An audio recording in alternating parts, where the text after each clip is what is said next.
بسم اللہ الرحمن الرحیم۔ السلام علیکم۔ ایک 50 سے لگ بھگ خاتون اس وقت اپنے رب کی عبادت میں مصروف تھی۔ وہ جو اعمال کر رہی تھی اس کا مقصد یہ تھا کہ اس خاتون کی تینوں جوان بچیوں کی شادی جلد از جلد ہو جائے۔ جس گھر کی چار دیواری سے مرد کی آواز گونجتی نہ سنائی دے تو راہ چلتے آوارہ کتے بھی شیر بن کر حملہ آور ہو جایا کرتے ہیں۔ وہ آنکھیں بند کیے وظیفہ کر رہی تھی کہ جب اس عورت کو دبی دبی سسکیوں کی آواز آنے لگی، پھر چلانے کی آواز آئی۔ یہ تو اس عورت کی بیٹیاں تھیں جو دوسرے کمرے میں سو رہی تھیں، لیکن رات کی اس پہر کون سی مصیبت آن پڑی؟ خاتون کا دل تو اس وقت مٹھی میں جکڑ چکا تھا جب اسے اپنی بیٹیوں کے رونے کے ساتھ ساتھ غیر شناسہ مردوں کی بھی آواز آئی۔ جب تک وہ خاتون عمل وہیں چھوڑ کر گھر سے باہر نکلی تو بہت دیر ہو چکی تھی۔ گھر کی دیوار سے 3 نقاب پوش ڈاکو دیوار پھلانگ کر جا چکے تھے۔ وہ عورت بلند آواز میں ان کو ملامت کرنا چاہتی تھی، لوگوں کو اکٹھا کرنا چاہتی تھی، مگر زبان پر قفل تو اس وقت لگ گیا جب اسے رات کی تاریکی کا احساس ہوا۔ 3 جوان جہاں بیٹیاں اور چوتھی بیوہ وہ خود تھی۔ اس وقت زبان کھولتی تو بیٹیاں کسی کو منہ دکھانے کے قابل نہ رہتی۔ ڈرتے ڈرتے بوجھل قدموں کے ساتھ جب بچیوں کے کمرے میں گئی اور لالٹین جلائی تو جو منظر واضح ہوا، اس عورت کی ریڑھ کی ہڈی تک سنسنی دوڑ چکی تھی۔ سلطان کا دربار لگا تھا، لوگ اپنے مسائل لے کر سلطان کے دربار میں حاضر ہو رہے تھے۔ سلطان محترم ایک شخص کا مسئلہ سن ہی رہے تھے کہ تبھی دربار میں ایک نقاب پوش عورت داخل ہوئی اور آ کر دربار کے کونے میں جو جگہ عورتوں کے لیے مختص تھی وہاں پر بیٹھ گئی۔ کتنی دیر خاموشی سے بیٹھی رہی، بار بار اپنا پہلو بدلتی، آگے موجود لوگوں کو دیکھتی۔ اتنے زیادہ لوگ تھے، اس کی باری آنے تک تو شاید شام ہی واقعہ ہو جاتی۔ اس کے ہاتھ میں تسبیح تھی، وہ تسبیح کے دانے پھیرتی پھر کچھ پڑھنے لگی۔ سلطان محترم نے جب اس مضطرب عورت کو دیکھا تو محسوس کرنے لگے کہ شاید اس عورت کا مسئلہ کچھ زیادہ ہی پیچیدہ ہے، لیکن اگر اس سے کچھ زیادہ پریشانی ہے تو وہ سلطان محترم سے آ کے عرض کر سکتی تھی یا پھر اپنی عرضی بھجوا سکتی تھی۔ سلطان محترم وہاں پر آئے، لوگوں کے مسائل کو سن ہی رہے تھے کہ تبھی سلطان محترم کا ایک وزیر جو دربار میں داخل ہوا تھا، اسے اس عورت نے روک لیا۔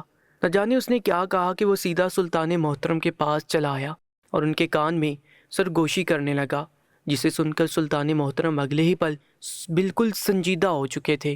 وزیر سے کہنے لگے کہ کیا تم سچ کہہ رہے ہو، یہ وہی عورت ہے؟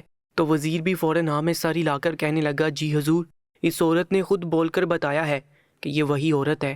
سلطان محترم اگلے ہی پل نشست سے اٹھے تھے، دربار میں آئے ہوئے لوگوں سے کہنے لگے کہ آج کی نشست برخاست کی جاتی ہے، اب باقی لوگوں کے مسائل کو کل سنا جائے گا۔ اتنا سننا تھا کہ سبھی لوگ اٹھ کر جانے لگے۔ وہ خاتون بھی جو بڑی آس لے کر سلطان محترم کے دربار میں آئی تھی وہ بھی واپس پلٹ کر جانے لگی، لیکن اگلے ہی پل سلطان محترم نے اسے خود مخاطب کیا تھا۔ جو سلطان محترم کے مخاطب کرنے پر وہ عورت رک چکی تھی، پلٹ کر کہنے لگی، حضور محترم کیا آپ نے مجھے مخاطب کیا؟ تو سلطان محترم نے اپنے سر کو ہلکی جنبش دی۔ اس کی آنکھوں میں ایک چمک دیکھی جا سکتی تھی، ایسے لگ رہا تھا جیسے خوشی سے وہ رو دے گی۔ فوراً پلٹ کر آئی اور سلطان محترم کے قدموں میں بیٹھ کر رونے لگی، کہنے لگی، آپ کا بہت بہت شکریہ جو آپ نے مجھ دکھیاری کی فریاد سننے کے لیے اپنا قیمتی وقت نکالا۔ سلطان محترم نے اس خاتون کو اٹھنے کا کہا اور پھر اس سے حال احوال پوچھنے کے بعد کہنے لگے، بتاؤ کس خاطر یہاں پر آئی ہو؟ وہ عورت اپنی آنکھوں میں آنسوؤں کو صاف کرنے لگی۔ آس پاس موجود سپاہی اور دربانوں، وزیر اور مشیروں کو دیکھا تو تھوڑی متذبذب سی ہوگی، کہنے لگی کہ سلطان محترم، میں اپنی داستان تنہائی میں آپ کے گوش گزار کرنا چاہتی ہوں، کیا مجھے تنہائی میں آپ کے ساتھ رہنے کی اجازت ہے؟ سلطان محترم ایک پل کو خاموش ہوئے تھے، پھر کہنے لگے کہ ٹھیک ہے۔ اگلے پل انہوں نے اشارہ کیا تو دربار میں بیٹھے ہوئے سبھی سپاہی، دربان اور وزیر وہاں سے جا چکے تھے۔ دربار میں اس وقت صرف سلطان محترم اور وہ خاتون ہی بچی تھی۔ اس کے لہجے اور انداز سے صاف چھلکتا تھا کہ وہ عورت ایک پاک باز خاتون ہے۔ پھر اپنی کہانی سناتے ہوئے کہنے لگی، سلطان محترم، میرا تعلق انتہائی مہذب خاندان سے ہے۔ آج تک ہمارے خاندان میں عورتوں کو بغیر پردے کے گھر سے باہر نکلنے کی اجازت نہیں دی۔ میرا تعلق اس خاندان سے ہے جہاں پر عورت صرف 2 ہی مرتبہ گھر سے باہر قدم نکالتی ہے، ایک تب جب وہ رخصت ہو کر اپنے سسرال آتی ہے اور دوسری مرتبہ تب جب وہ قبر میں اتاری جاتی ہے۔ اس کے علاوہ بے حد ضرورت پر بھی تمام تر خواہشات گھر میں ہی پوری کر دی جاتی ہیں، لیکن گھر سے باہر نکلنے کی اجازت نہیں ہوتی۔ مجھ پر جو کچھ گزر چکی ہے میں آج گھر سے باہر نکلنے پر مجبور ہو چکی۔ وہ عورت رونے لگی تھی، اس کی آنکھوں سے چھلکتے آنسو سلطان محترم دیکھ سکتے تھے۔ کہنے لگے کہ تم بے فکر ہو کر اپنا مسئلہ بیان کرو، بتاؤ تمہارے ساتھ کیا ہوا، کس نے تمہارے ساتھ ناانصافی کی ہے؟ بے شک تم اللہ تعالیٰ کے بے حد قریب ہو، عورت کا پردے میں رہنا جہاد کرنے کے برابر ہوتا ہے۔ وہ عورت روتے ہوئے کہنے لگی کہ سلطان محترم، میری 3 بیٹیاں ہیں، میرا شوہر بیٹے کا خواہش مند تھا، اس لیے نہیں کہ اس کی سوچ بھی اس زمانے جاہلیت کی طرح تھی، اور وہ بیٹے کا باپ بننا چاہتا تھا، بلکہ اس لیے کہ جب وہ اپنی 3 بچیوں کو دیکھتا تو پریشان سا ہو جایا کرتا، اپنے بچوں سے کچھ خاص پیار بھی نہ کرتا۔ ہاں، ان کی ضرورت کی ہر چیز ان کو لا دیا کرتا تھا، لیکن کبھی بھی انہیں یوں پیار نہ کرتا جیسے باقی والد اپنی اولاد سے کرتے ہیں۔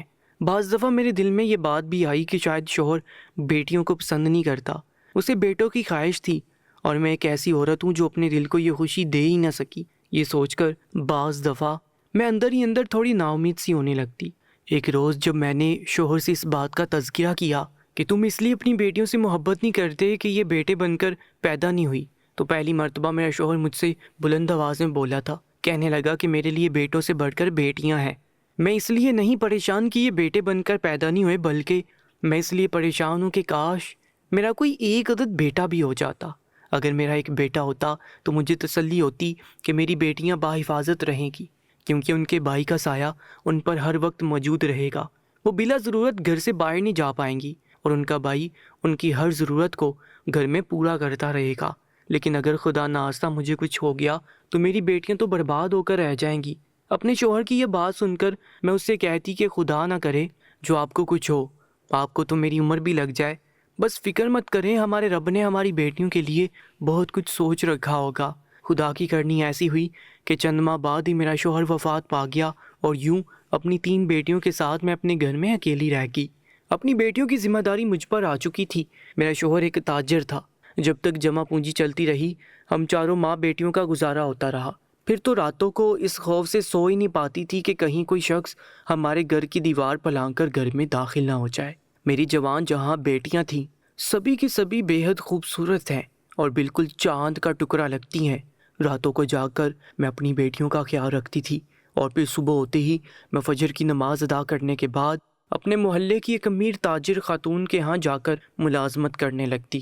کبھی ان کے گھر میں چکی میں آٹا پیس دیتی تو کبھی اسے دانے بون کر دے دیتی، اور یوں وہ مجھے اس کی اجرت دیتی جسے ہم ماں بیٹیاں اپنا گزارا کر رہی تھیں۔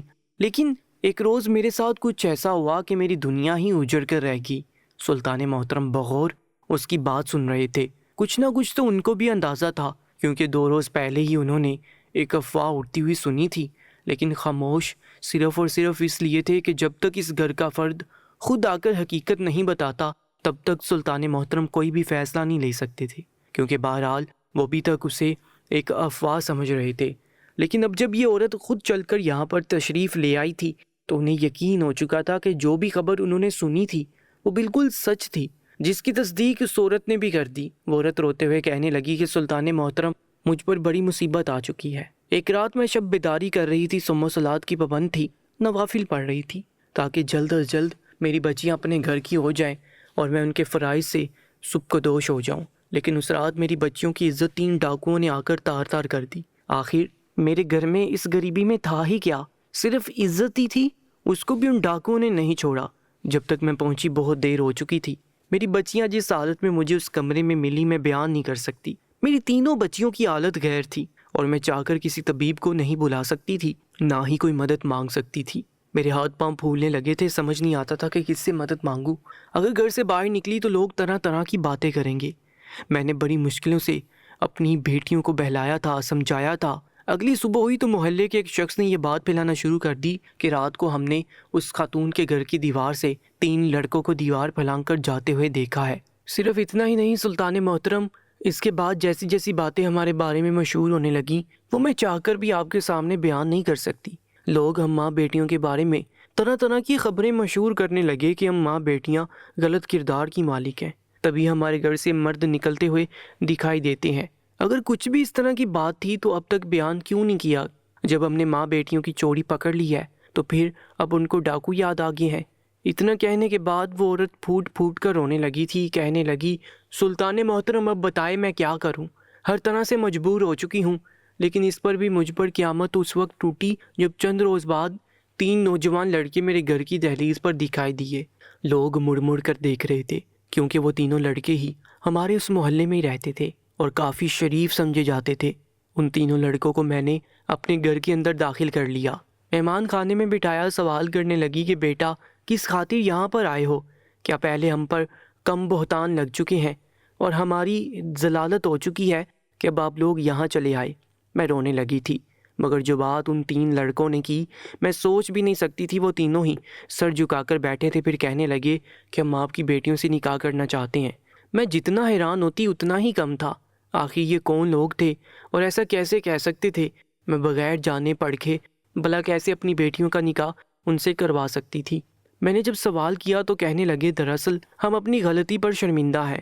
ان میں سے ایک لڑکا کہنے لگا کہ اس رات آپ کے گھر چھت پھلانگ کر آنے والا کوئی اور نہیں بلکہ ہم ہی تینوں تھے، اور اب ہم تینوں اپنی غلطی پر پشیمان ہیں۔ ہمیں سلطان سے ڈر لگتا ہے، اگر آپ نے ہماری شکایت ان کو لگا دی تو ہمارے ساتھ بہت برا سلوک کیا جائے گا، اس لیے ہم آپ کی بیٹیوں کو دل سے اپنانے کے لیے تیار ہیں، انہیں عزت کے ساتھ رخصت کر کے اپنے گھر لے جائیں گے۔ میں یہ دیکھ کر حیران تھی، مجھے ان پر غصہ بھی آیا، لیکن چونکہ وہ اب اپنی غلطی پر شرمندہ تھے اور میری بیٹیوں کو اپنانا چاہتے تھے اس لیے میں رضامند تو ہوگی۔ میں نے اپنی بیٹیوں کو پردے میں بلایا اور ان سے کہنے لگی کہ بتاؤ ان میں سے کون سا لڑکا اس رات تمہارے قریب آیا تھا؟ میری بیٹیاں رونے لگیں۔ رونے کی وجہ پوچھی تو کہنے لگی کہ ماں کمرے میں اندھیرا تھا، ہم تو پہچان ہی نہ سکیں کہ کمرے میں آنے والا کون تھا اور وہ دکھتا کیسا تھا۔ میں اپنی بیٹیوں کی بات سن کر مزید رونے لگی۔ آخر کرتی بھی کیا؟ اس لیے اب آپ کی بارگاہ میں حاضر ہوئی ہوں۔ مجھے یہ بتائیے، میں اپنی بیٹیوں کا نکاح لڑکوں کے ساتھ کرنے کو تیار ہوں، لیکن مجھے یہ پتہ کیسے چلے گا کہ کون سی بیٹی کے ساتھ کس نے زیادتی کی ہے؟ یوں بغیر نکاح کے سب کچھ جانتے بوجھتے میں ان لڑکوں کو اپنی بیٹیاں دیکھنے بھی نہیں دے سکتی۔ اتنا سن کر سلطان محترم سوچ میں پڑ چکے تھے۔ کہنے لگے تم فکر مت کرو، تمہاری بیٹیوں کے ساتھ ناانصافی نہیں ہوگی۔ ان کے ساتھ جس لڑکے نے بدفعلی کی ہے اسی کے نکاح میں وہ جائے گی۔ وہ خاتون حیران تھی، کہنے لگی سلطان محترم یہ سب کچھ کیسے ممکن ہے؟ آخر یہ سب کچھ کیسے ہوگا؟ اتنا سن کر سلطان محترم نے اپنے سپاہی کو دربار میں بلایا۔ سپاہی دربار میں سلطان محترم کے سامنے حاضر ہوا تو اسے کہا کہ جاؤ گائے کا تازہ دودھ لے کر آؤ۔ سپاہی نے فوراً ادب کے ساتھ سر جھکا لیا، اور جب وہ حاضر ہوا تو اس کے پاس گائے کا تازہ دودھ موجود تھا۔ سلطان نے اس مرتبہ اپنے وزیر کو بلایا تھا۔ وزیر حاضر ہوا تو وہ دودھ اس کے حوالے کر دیا، پھر وزیر سے کہنے لگے کہ اس میں خالص شہد ملا دو۔ وزیر نے فوراً ہاں میں سر ہلا دیا اور وہاں سے چلا گیا۔ سلطان محترم خاتون سے کہنے لگے کہ ساری حقیقت کھل کر تمہارے سامنے آ جائے گی، لیکن اس سے پہلے میں تمہیں بتاتا ہوں کہ تم نے کیا کرنا ہوگا۔ سلطان محترم نے پوری بات اس خاتون کے گوش گزار کر دی، جسے سن کر وہ عورت بے حد حیران ہوئی، لیکن پھر وہ دودھ وزیر سے لے کر وہاں سے چلی گئی۔ وہ خاتون گھر پہنچی تو اس کی بیٹیاں گویا اس کا انتظار کر رہی تھیں۔ ماں سے سوال کرنے لگی کہ ماں سلطان محترم نے آپ سے کیا کہا؟ وہ عورت کچھ دیر تو خاموش رہی، پھر انہیں وہ سب کچھ بتانے لگی جو کچھ سلطان محترم نے کہا تھا۔ وہ تینوں ہی بڑی حیران ہوئی، کہنے لگی کہ ہرگز نہیں ماں، ہم ایسا بالکل نہیں کر سکتے۔ سلطان محترم آخر ایسا کہہ بھی کیسے سکتے ہیں، یہ جانتے ہوئے بھی کہ ہم کس قدر پردہ دار ہیں؟ ہمارے ساتھ جو کچھ ہوا وہ زنا بالجبر تھا، لیکن اب جانتے بوجھتے ہم یہ سب کچھ آخر کر بھی کیسے سکتے ہیں؟ مگر چونکہ سلطان کا حکم تھا اس لیے ان تینوں لڑکیوں کو ماننا پڑا۔ اگلے روز وہی تینوں ڈاکو لڑکے وہاں پر آ چکے تھے۔ سلطان محترم کے کہے مطابق اس عورت نے تینوں لڑکوں کو کمرے میں بٹھایا اور پھر کہنے لگی کہ نکاح سے پہلے میں چاہتی ہوں کہ میری بیٹیاں تم سے مل لیں۔ تم میری بیٹیوں سے ملاقات کر لو اور پھر اس کے بعد ہی تم لوگوں کا نکاح میں اپنی بیٹیوں سے کروں گی۔ اتنا کہنے کے بعد وہ تینوں لڑکے ایک دوسرے کا چہرہ دیکھنے لگے۔ چہرے پر ایک عجیب سی زردی چھانے لگی۔ وہ تینوں لڑکے ہی ملاقات کرنے کے لیے اس کمرے میں چلے گئے جہاں پر وہ تینوں بہنیں موجود تھیں۔ ان کے چہرے ان تینوں لڑکوں کے سامنے واضح تھے۔ وہ تینوں لڑکے آگے بڑھے اور ایک دوسرے کا چہرہ دیکھنے لگے، پھر اپنے سامنے کھڑی 3 لڑکیوں کو ان کے چہرے پر ایک مسکراہٹ تھی۔ اس سے پہلے کہ کچھ کہتے وہ تینوں لڑکیاں کہنے لگی کہ ہمارے ہاں رسم ہے، ہم تب تک آپ سے بات نہیں کر سکتے جب تک آپ ہماری ہتھیلی پر موجود اس دودھ کے چند قطرے چاٹ نہیں لیتے۔ وہ تینوں لڑکے حیران ہوئے تھے۔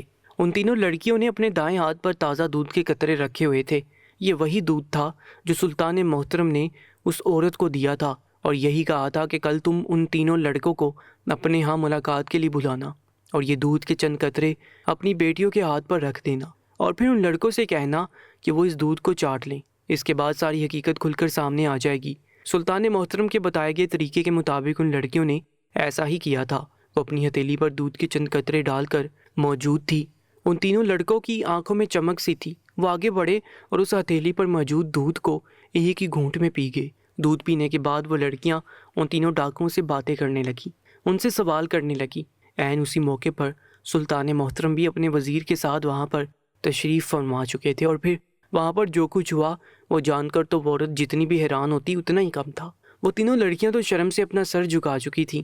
اگلی صبح جب ان تینوں لڑکوں کی آنکھ کھلی تو وہ سلطان محترم کی قید خانے میں موجود تھے۔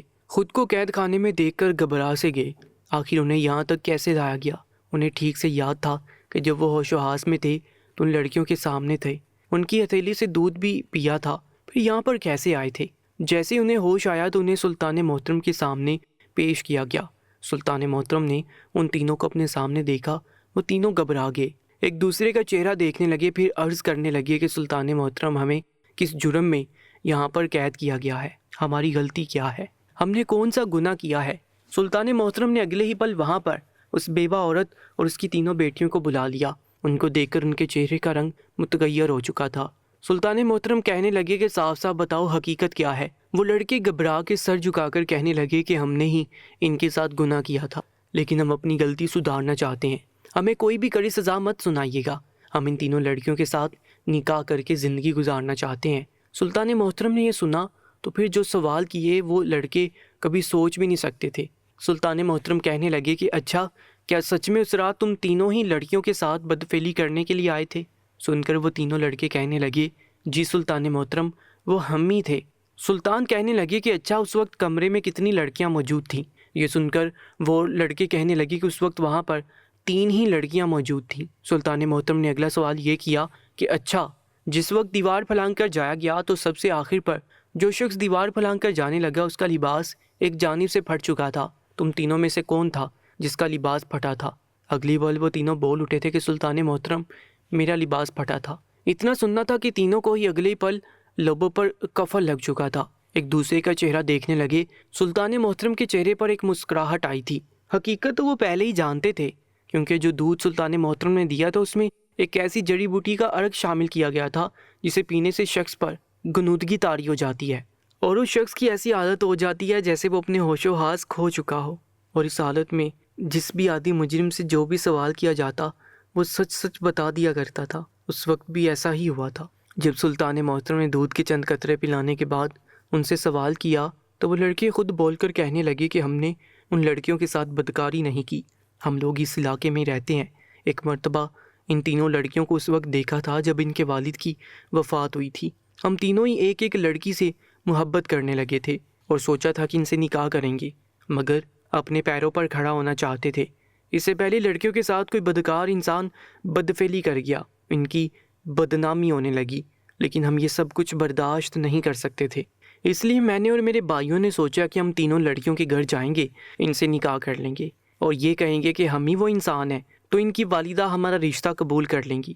سلطان محترم یہ سب کچھ پہلے ہی جان چکے تھے، مگر اب ان کے منہ سے ایک مرتبہ پھر وہ حقیقت اگل چکے تھے، جسے سننے کے بعد وہ چاروں ماں بیٹیاں شرمندہ سی سر جھکا گئی تھیں۔ سلطان محترم نے تینوں لڑکیوں کا نکاح ان لڑکوں سے طے تو کر دیا تھا، لیکن ابھی بھی وہ 3 ڈاکو لاپتہ تھے۔ سلطان نے ان کو ڈھونڈنے کا ذمہ خود لیا اور پھر اپنے سپاہیوں کو پورے علاقے میں پھیلا دیا۔ جب یہ خبر عام ہونے لگی کہ سلطان محترم خود ایسے ڈاکوؤں کو ڈھونڈ کر سرعام پھانسی دیں گے، تو کئی گھروں سے کئی کہانیاں نکل کر سامنے آنے لگی۔ کئی لوگ کہنے لگے کہ ہمارے گھروں پر بھی ڈاکو حملہ آور ہو چکے ہیں اور ہمارے گھر کی عزتوں کو پامال کر چکے ہیں، لیکن اس ڈر سے کوئی کچھ نہیں بولا کہ بدنامی ہو جائے گی۔ سلطان محترم ان لوگوں پر شدید بھرم تھے، کہنے لگے کہ اگر پہلے ہی ایک شخص اس خاتون کی طرح ہمت کر کے آ جاتا تو حقیقت کب کی کھل کر سب کے سامنے آ چکی ہوتی اور کتنی بہن بیٹیوں کی عزت پامال ہونے سے بچائی جا سکتی تھی۔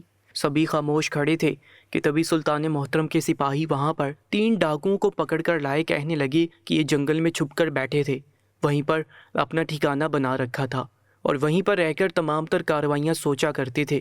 ان کا مقصد صرف اتنی ہی چوری کرنا تھا جن پیسوں سے ان کا گزارا ہو جاتا، لیکن پھر یہ گھروں میں جا کر عصمت کی پامالی کیا کرتے تھے۔ سلطان محترم نے جب ان 3 ڈاکوؤں کو دیکھا تو آگے بڑھ کر سپاہیوں کو کہا کہ ان کو کوڑے مارے جائیں، مگر اس سے پہلے یہ کہا گیا کہ انہیں نامرد کر دیا جائے۔ اس کے بعد ان کو تب تک کوڑے مارے جائیں جب تک ان کی جان نہیں نکل جاتی۔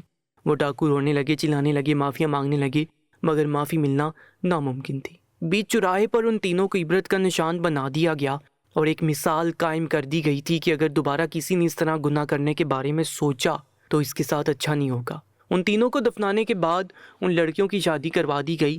سلطان محترم کی طرف سے ہی نکاح کا انتظام کیا گیا تھا۔ صرف اتنا ہی نہیں، سلطان محترم نے اس نیک بیوہ خاتون کے لیے ماہانہ وظیفہ مقرر کر دیا جس سے اس کا گزر بسر ہو سکے۔ وہ عورت ڈھیروں دعائیں دیتی، سلطان زندہ باد کے نعرے بلند کرتی وہاں سے جا چکی تھی، جبکہ ایک مرتبہ پھر شکرانے کے نوافل سلطان محترم ادا کر کے سوئے کہ انہوں نے اس بار بھی کسی سے ناانصافی نہیں کی۔ برائی کو دیکھ کر بھی خاموش رہنا برائی کرنے والے کے حوصلے بلند کر دیتا ہے۔